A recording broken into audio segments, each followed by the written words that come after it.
the wealth will be here and the happiness will be here. So my kids for sure have a better future here as in Europe, America, or wherever. Meet Detlef, a German who moved to Indonesia 22 years ago and built his dream house there. He is a successful interior designer, art lover, husband and father of 2 daughters with his Indonesian wife. Detlef shared common misconceptions foreigners have about Indonesia, why life here offers more freedom than in the West, and what it's like being married to an Indonesian woman. I'm Max Chernov, your insider to expat life. Ayo pergi!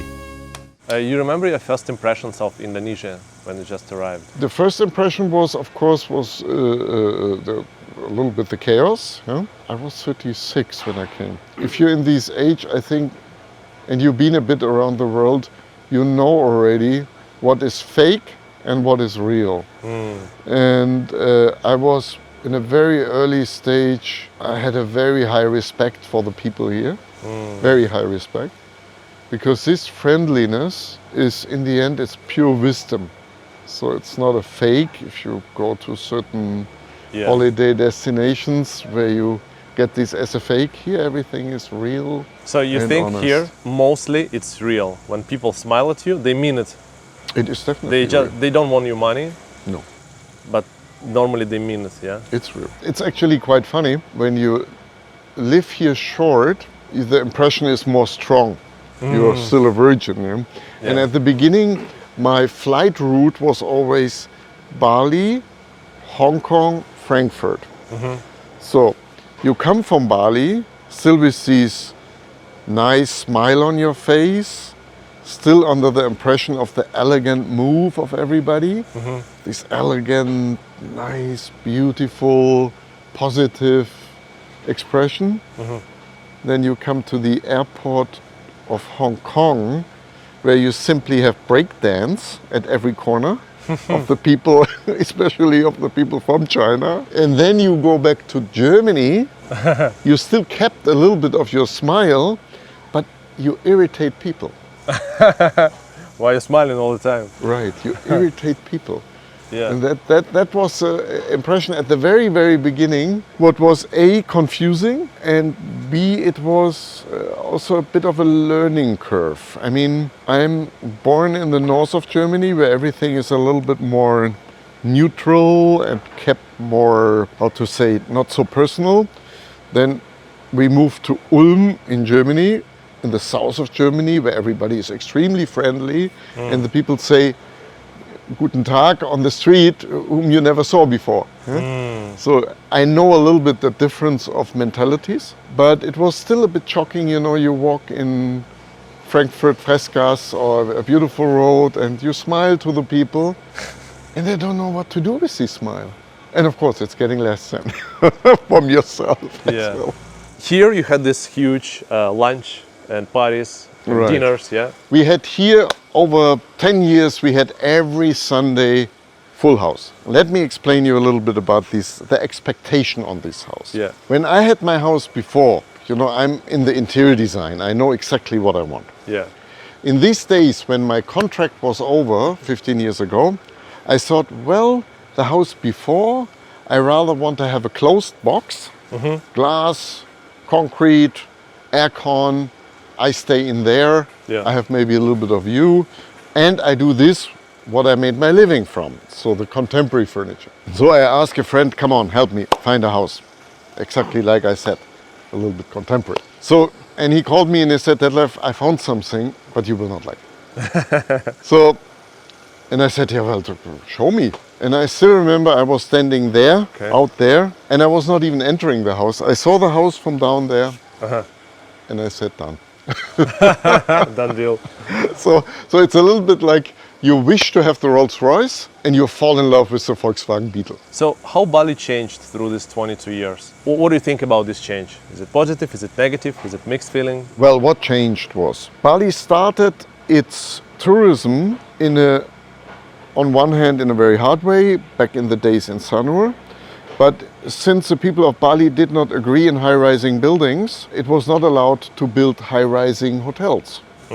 So all buildings for tourism or where you live cannot be higher than a coconut tree. So tourism started very, very beautiful in the Sanur area in the 1960s, 70s, with a lot of craftsmanship and very warm, not a classical chain hotel that went in the 80s and 90s to Nusa Dua, what I still like, what was also a beautiful step to create a tourism, what was not the typical tourism of an American branch hotel, what always had his own feeling. And this is still here.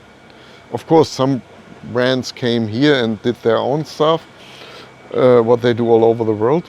But even McDonald's creates really beautiful buildings here in Bali, instead of having a look like a filling station. Yeah? So, but what have changed? When I came here, we made a survey and we figured out there are 100 villas in Bali for rent. 100 rental villas. And if I would guess there are 100,000 now. Huh? And what is good and what is here and there bad? What is very nice if the people go a little bit to the Bali style, because this actually guests coming to Bali expect to see beautiful Bali style houses and not the same houses what you have where you come from. Bali get, and this I would say for the Balinese, for themselves, getting kind of sophisticated Balinese people compared to 20 years ago. A good example is you go in a shop where they sell washing machines and fridges and things like that. 20 years ago, you go to this shop, you can be pretty sure you know more than the people behind the counter. But this changed dramatically. So there is a knowledge here in food, in architecture, in interior design, in any kind of products, in literature, in everything. So a new generation is so on in Bali. But they are on for maybe two reasons. One, they're on because the tourism, I hope it's not too complex, the tourism actually kept the Hindu religion on. That's one reason. And then the other reason is, if you every day surrounded with people from all over the world, it's your normality. That is normal. And it's good. We have certain food events here in Bali where almost 100% of the visitors are Balinese. And they go as normal as we do. They have a piece of pizza here, and a good pizza. They have sushi here and good sushi, and they have Greek food here and good Greek food. So if you raise here as a kid, you have a very big variety of things. What you, for example, don't have in the neighbor island. Here you have it because you have all these bubbly people coming here, bringing more influence in, bringing something in. That is pretty beautiful, and the change was that people, of course, get a greater awareness of things, kept their religion, kept their philosophy, kept their friendliness, kept their honesty. It just, everything got a little bit better. The food every year get better, and Bali is one of the best culinary destinations of the world for that reason. But also it getting more crowded. For sure. Well, I had projects in Mallorca in the 1990s, I think, and it was horrible, the traffic. And from a certain stage on, the traffic was perfect. So they, if I'm not mistaken, they made a kind of a ring around the city, and everything worked well. It just have to be done properly. So you think there is a solution how to solve traffic? Of course, there's a solution. Here. I mean. Indonesia is a little bit like France. If they have an idea, they make it. And you know, we Germans, we have to be a bit careful what we say in terms of progress of projects. You know, we had this horrible Berlin airport, what took, I don't know, more than 20 years, if I'm not wrong. And here in Bali, the new airport, what is brilliant done, was done in a blink. A huge toll road across the ocean was done in a blink. All these projects, once they're decided, they're very, very quick. Then see all the beautiful hotels in Nusa Dua. If these projects are quick done, and I hope this will be done also for this traffic solution. This idea was brought up from Peter Müller, or 70s, to the tourism, was the idea to have in the back this massive wall, what is in traditional temples exactly the same. So you have in the back the big wall, and maybe there's a door, and in front you sit, you pray, you eat, Yeah. but you're outside. So, and Peter Müller, this architect from Australia, he said this is the concept what he wanted to have for hotels. And this is this idea that the outside belongs to the inside and the inside to the outside. So you sit here, since there are no windows, you sit here, it's a bit limitless. Yes. It's just huge. Yeah. How's it to date Indonesian girl and then marry Indonesian girl versus Western girl? What's the biggest differences in the mindset, like some cultural differences? The first thing what I would say always is you learn a lot. You learn a lot about the different way of living, different philosophies, and this from the beginning. If you're open and if you're not the colonial style guy and think you know everything better. Yeah. What I was at the beginning for sure also a little bit. You did? Yeah, For you sure, were, a little yeah. bit. I think everybody is who's coming here first. But this getting less and less. Yeah. But we had one discussion the other day with my wife where I said, oh, sadly, a friend of us passed away and he was already more than 80 and I said, oh, that's so terrible, that's so sad. And Lucy said, no, it's not. And I said, well, why it's not? And she said, well, this person is free now. He's not in pain now anymore. He's free now. So Wow. relate this to our mindset. Yeah? It's opposite. It's 180-degree opposite. Yeah, completely. It's so different. Yeah. And well, this is what I still enjoy. Yeah? So you learn a lot here. You simply learn a lot. I heard that at funerals, people actually like celebrate that the person who passed away go to the better, of the course, better of course. world. Yeah, of course. So of that's course. during the cremation, people actually like smile. Yeah, they're chat. laughing. Of course. Wow. People want this also. Yeah? Yeah, it's And that's good. it's so different. Right? Yeah, Yeah. so different. But this is only a small part of it, you know. Yeah. Acceptance in general. Acceptance. We never learn to accept certain things. But what else? What did you define the biggest differences and in how you were brought up, and how she was brought up, and then you see this cultural clash. I would say in Indonesia, even here, nothing is impossible. Everything is possible. And this is what I learned, again, very often from my life, where I say, oh shit, we are limited. We cannot do that now. And my wife said, no, it's not. And she's right. And so from our mind setting, we very often we can recognize that we limit ourselves. There's no reason for that. So just do it, believe in it, and make it. And I mean, Einstein, he said something very wise to that. What you can see in the practicing of Hindu religion. Einstein pointed out that actually a product not started when a guy in a factory starts hammering a piece of metal.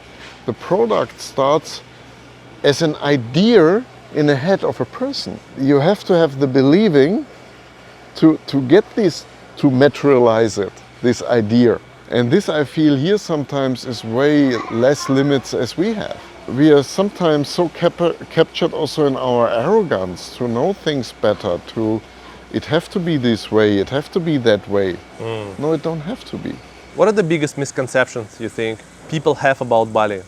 Let's say they only came here like as tourists, or even they maybe spent here like a couple of years. What they don't get about the island, the place, compared to what you understand after 22 years? That's a good question. Sometimes we think in the older days everything was better, but what I heard from people who came here in the 1970s, some of them actually they were not so much interested in the culture, they were rather interested in their awareness trip, coming from India, coming from Ibiza, and going their esoteric trip and want to reinvent the world and everything have to be colorful. And actually the generation after this was then, how I heard it, was very interested in arts and culture here and brought it also up. I mean, 100 years ago, Charlie Chaplin was here. There was something going on in arts.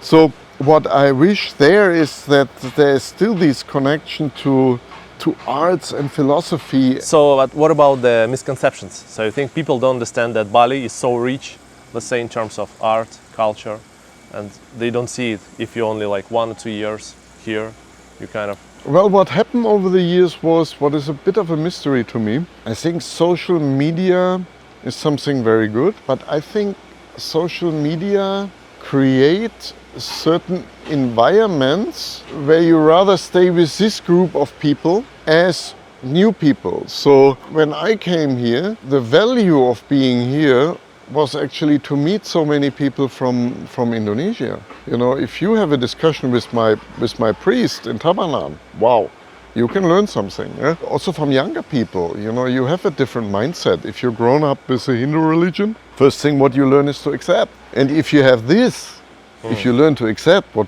probably you and me never learned, your life goes a different way. Yeah? And I'm not talking about esoteric stuff. That is probably Einstein could explain to you why it is like that. And what is a bit sad that in these days when I came here, it was a big mix up of between people from here, from Bali, from Indonesia, and Westerners. What I feel every year getting a bit less. So people from Europe or from, let's say Europe, America, they stay with themselves and they're not so interested anymore to see what's going on, what is the value here. But I mean, I had yesterday the long discussion about a reason for that, what changed. I mean, the change is clear. 20 years ago, you want to go to New York City, you want to live there, you have to work there, you have to have an apartment, you have to have a job, you have to be settled. Now you don't have to be settled. You go wherever you want and you settle in a complete different way. You have your laptop, or not even your laptop, and you start doing something. This is a change of a generation, what was maybe 20, 30 years ago. In general, there was a big group of people who were interested in the destination where they come from, where they come to, and this changed slightly. This is our master bedroom here. It's all a bit low profile. Very nice. But of course, everything on books. Yeah.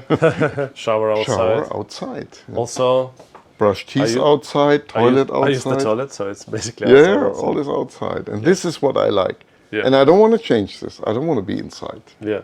So of course I sleep in a bed inside. What about the practical things like mosquitoes, snakes, this kind of stuff? Well, snakes we had all here.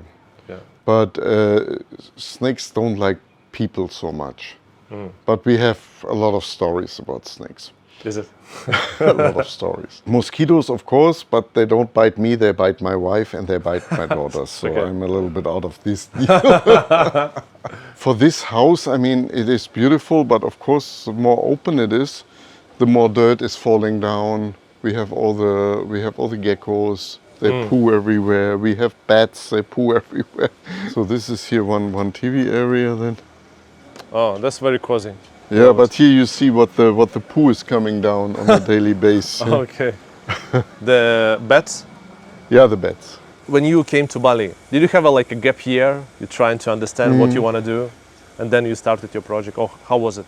Right, like that. Yeah. Like that? But then, well, these chance came that a friend of mine said, come on, let's develop this. You design, and but you design the product, the packaging, the catalog, everything. And we do the sales then in Germany. What a beautiful idea. What an amazing idea. Yeah. It was good. It was really good. Until a certain stage. when I felt how boring it is. Yeah. I need the fight. But the business, it's ups and downs. I mean, it's not always growth. Well, I asked a friend here for in the property business. And I said, hey, 15-20% return of invest is great by year. Yeah. And he said, no, it's not. It's not great. It's not great because, and he's a very conservative Swiss fellow, and he said, look, we had 2002 the first bomb, no tourists for half year. We had a year later another bomb, again, no tourists. Then we had a chicken flu or something, I forgot, in Hong Kong. Then we had the risk that the Mount Agung will explode. Yes. And well, then COVID came. Yeah? In our countries where we come from, we also have a little bit of change. But here, it's stronger. Yeah, so it's much stronger. So, and I'm not in property business. I have no clue about that, or not much. But of course, you probably then, once again, I'm not a professional, probably you have to focus on a 40% return of invest, that this creates over a time span of 10 years a 20%. Yeah? And Okay. this is a different way of thinking. Yeah, it's What a long-term thinking. I didn't learn in my life back in Germany. Yeah? In Germany, everything is always kind of smooth. Okay, we also had 9/11 and effects of this, yeah, but Yeah. kind of smooth. Yeah? So it's a little bit more bumpy and a little bit more with surprises. But coming to my business, let's say 20 years ago, when I started with Villas here, what was very beautiful was the difference between coming from Frankfurt, making these billionaire or millionaire villas, and unfortunately using more or less always the same types of furniture. Certain brands, Minotti, the kitchen have to be from Boffi, the wardrobes have to be from Polyform, and the chair have to be from Vitra. And in the end you see, well, doesn't the neighbor have the same? So there is a certain thing that nobody want to stick out with something.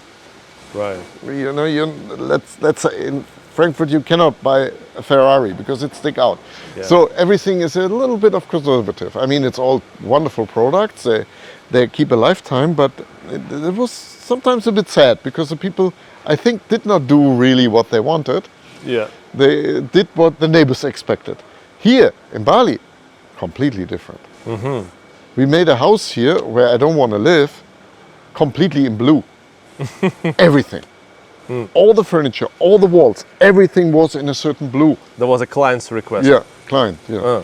Or we made one house here around the corner on 140 R. This was so packed with colorful art. What was in these days not allowed to have in Europe.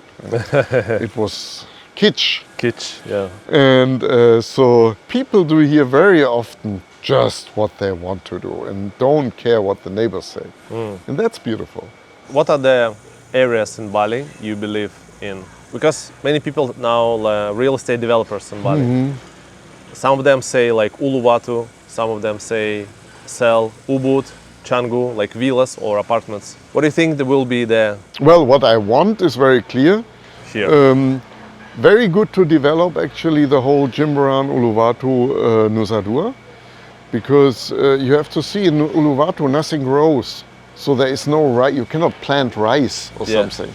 Yeah. So you don't take land from a farmer. So, and it's a bit chaotic there in the moment, but I hope it's getting a bit better developed there. But it's a beautiful area, especially for tourists. And if you solve the problem with the water there, what is just technology? If you solve the problem with electricity, what is simply technology here with solar energy, then I would say, please focus very much on this area. They started also with the traffic to get it well done there from the G20 a couple of years ago. And well, do a little bit slower on this side and a bit more in value on this side. And the future, for my opinion, is then Tabanan, what have these beautiful mountains, Batu Karu, etc., what is enormously beautiful. Then you have Candidasa, what is very nice. Then, of course, there's still a big potential in the north of Bali, where they wanted to have a new airport in the Singaraja area. There's a lot of potential. So important is just that, let's say, the concentration is not so hard as it is now. You know, in the moment you don't have the infrastructure, but you have the concentration on these areas. Yeah, and this is, not perfect. But if you talk with people from Indonesia, I mean, they know this from their traffic in Jakarta. You know, so for them it's normal, not worse than anywhere else. Yeah. How would you see Bali, let's say in 10 years? Let's just imagine, like how you think the place will be. I would say even better, because I hear always these negative things about Bali. You don't see a rice field anymore. You have all this traffic. Hey, that's wrong.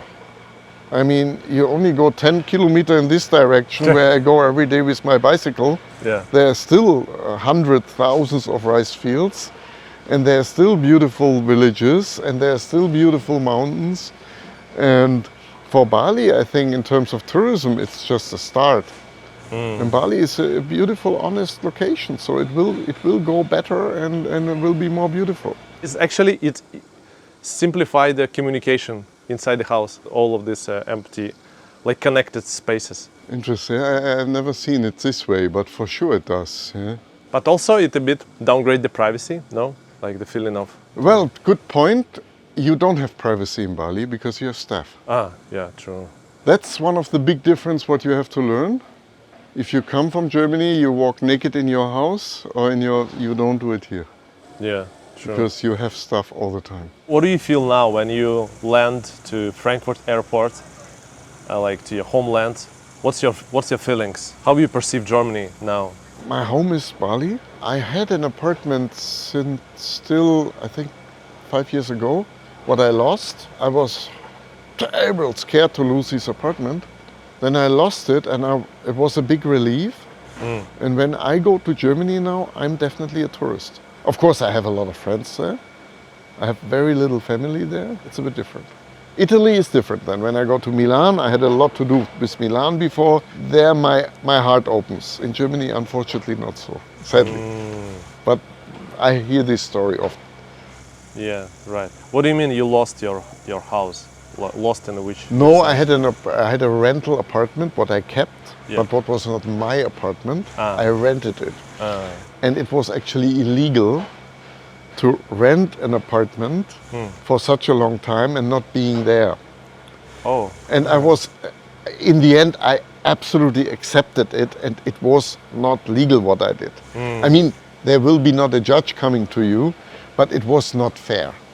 You know, to having still an apartment where so many people looking for apartments. yeah. And actually, in a certain time, I haven't seen the apartment for 10 years. Yeah. Then when you travel abroad and you go back home to Bali, Yeah. what do you feel when you're here? After, let's say, 2 weeks not being here. Well, that is different then. And what is interesting, there is actually on the parking from the international airport, if you come out the parking there, there is a big sign, letters, what tells you Bali is my life. And that's when I arrive. And then I feel, well, that's my home. And this feeling I have already for quite a while. But it actually increased even more when I lost this connection to Germany, what was not really a connection. Yeah. And that was a surprise for me, so that you have still a certain illusion, but what holds you back actually. This illusion holds you back. So mentally it became easier when you lost this apartment? Yeah. Like Of course, you it was cut a this. relief. Yeah, of course, this, it was good. It was very good. Yeah. But I was hell scared. Yeah, that I lost it. Yeah. Well, Yeah. but it is in life. Situations are in life like this. Yeah. But you're very scared. You don't want to let go, and then it go, and wow, life Yeah, starts. it's a relief. Yeah, relief.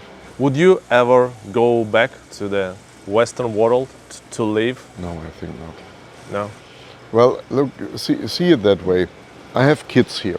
My daughters are 9 and 11. When I came to Bali and I would think to have a baby here, I was still thinking 20 years ago, international school, having university abroad, going here, going there, going here, going there.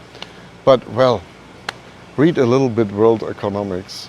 It's wrong, because the wealth will be here and the happiness will be here. So my kids for sure have a better future here as in Europe, America, or wherever, because you have, maybe the number is wrong, but if I'm not mistaken, 60% of the people are younger than 35.